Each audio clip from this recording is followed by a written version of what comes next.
Well, hey everybody. So it's Tuesday afternoon, actually, or late morning, I don't know. We're up in PA. Been here since Friday afternoon. So everybody's been asking about the camp setup. So there's camp, a chair and a fire. Nah, just kidding. It's a mess because, well, we've been living here for quite a few days now, enjoying this. So I'll give a quick tour of how we set up our camp. Brought the mini bike to play around with. Had an extra tent. My son and his boss and a couple other guys came up to join us for a day. Had another buddy come up for a couple days. He stayed in my camper trailer. So, yeah, it's kind of a mess, but we've been here. So, start off, real simple. Everything's in totes. Coolers, totes. A couple folding tables from Walmart. Stepped up, bought a nice griddle from, I think I got it at Rural King. But, oh man, that made the big difference. Instead of washing pans every day, just fry your bacon and your eggs up on the griddle, warm stuff up. Turned out real nice. Got a propane, a 20-pound tank, and a propane tree with a Coleman lantern. So that way the griddle and the Coleman stove are off of the propane. I have the other Coleman stove with a grill, and it works perfect for cooking with a Coleman oven. So heat up hot water, coffee, whatever on the single burner. And then I have the grill part for the oven. And man, did it work nice. So once again, just another little fold-up table. Everything's in totes. I splurged this year. Got the Cabela's Deluxe Kitchen. So I can wash the dishes.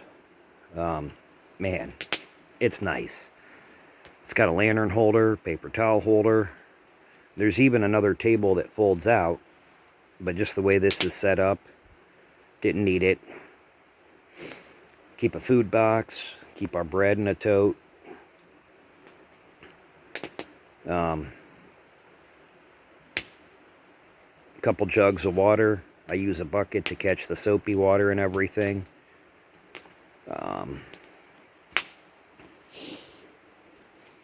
Estwing, the camp axe, and then their big axe. Let's see. Oop.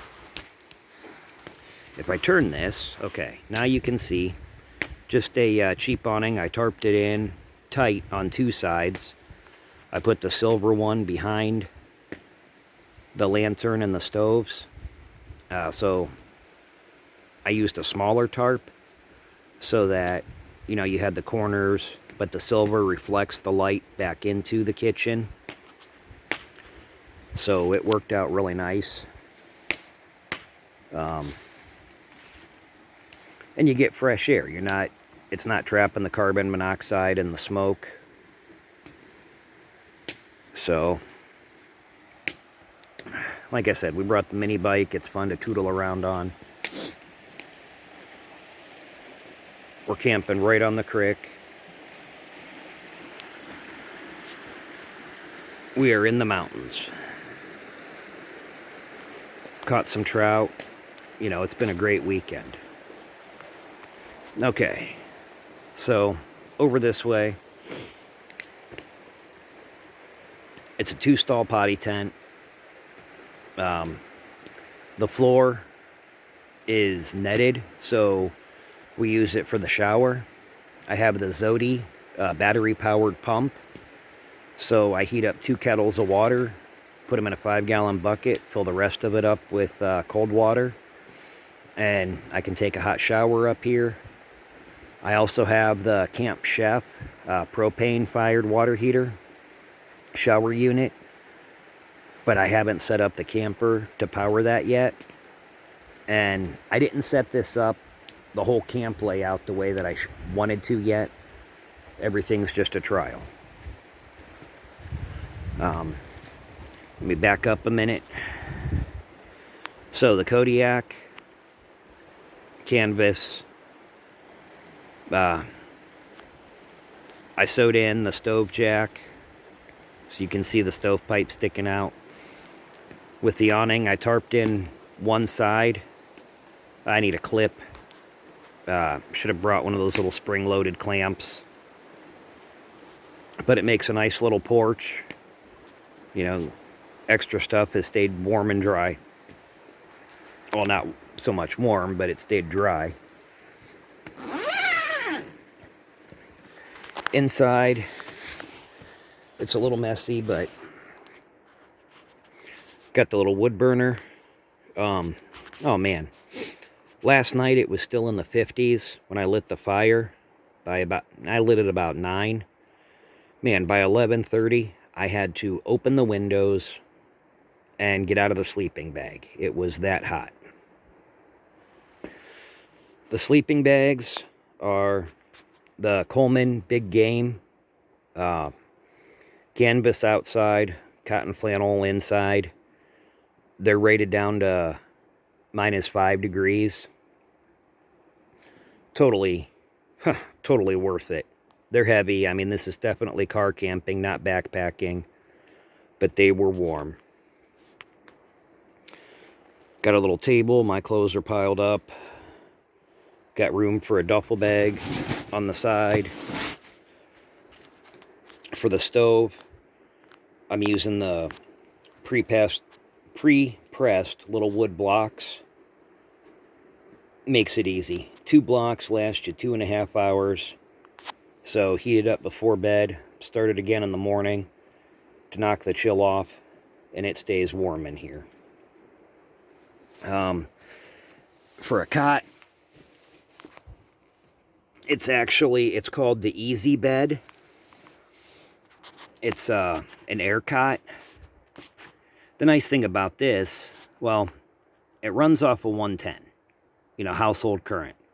So I had an inverter in the trailer, but the extension cord wasn't long enough. So I just took a little pair of jumper cables, wired it in with the clamps.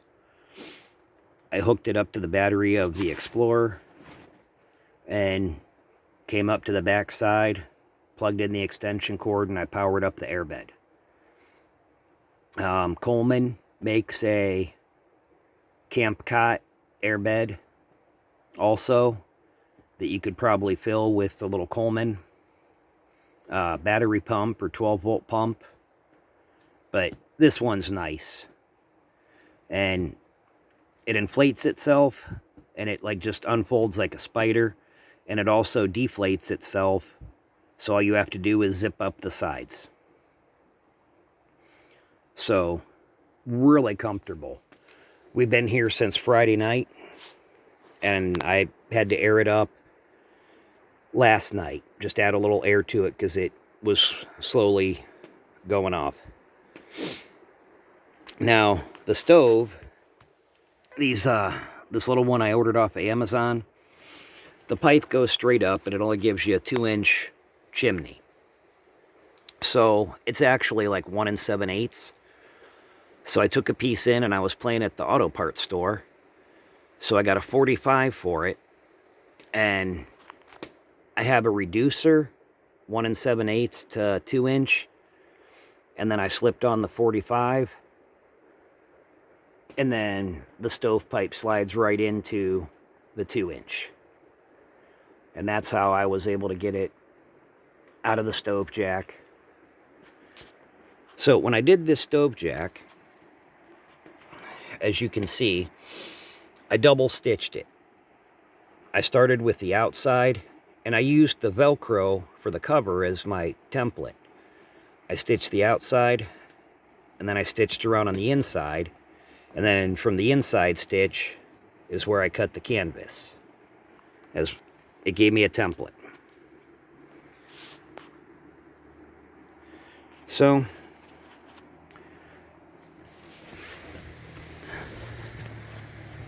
The trailer's back behind. Used it mostly for storage. Like I said, Rob, my friend, slept in there. The diesel heater kept him plenty warm. The kitchen worked out great. I have the Kenai stove. The first couple nights it was pretty chilly, so I had it set up right there with the stove inside of the awning and the chimney to the outside. It really kept that awning, that area inside there, real warm. So I have a layout in my head of how I'm going to do this. We've decided instead of going on a bear hunt this year, I'll probably just come to PA and do a deer hunt to try all of our gear out and do the winter camping. Drove around, looked for some spots, found some nice secluded spots in the hardwood that looks pretty promising for deer, maybe turkey. But how I'm going to line it up, I'm using the camper trailer as our storage, so all the gear will be in there, and it makes it easy because of how I designed that. My buddy's over 6 foot tall, and he could stand up in there without hitting his head. He's thoroughly impressed with it. But I'm going to move the awning over a little over the gate of the trailer, put a tarp from the back of the trailer to the awning so I can tarp the sides of the awning in. I'll set a second awning off of this one so we have a big, a 10 by 20 open area. And then one side will be the shower tent, and the end of it will be the Kodiak tent. And I'm going to get a stove jack so I can go up through the awning and keep the second wood stove inside the awnings. Tarp it all in, it'll retain heat, so we have a warm living room and kitchen. So, we've kind of exceeded car camping. It requires a trailer to carry everything. I mean, I kind of overpacked. I could condense to just the 2 Coleman stoves, the kitchen, and a few of the totes. And I could load it all up in the car. But I have the trailer, and it comes in real handy. I brought extra tools. I had extra stuff. Like I said, this trip I had, 5 extra people show up. So, I don't know. It's been a great trip. We caught trout, cooked up trout for dinner, steak, Like I said, my son works at a restaurant. So his boss, the owner, brought up foil bags. So we had potatoes and sausage, hot peppers, vegetables. He made up a garlic butter sauce, marinated the trout in. We steamed everything in the fire in foil bags. It was just a really great trip. Where else can you go in the woods and have a 5-star restaurant-style dinner over a campfire and a griddle? So, this is our setup, and, here we are up in the mountains. So I hope everybody enjoys this.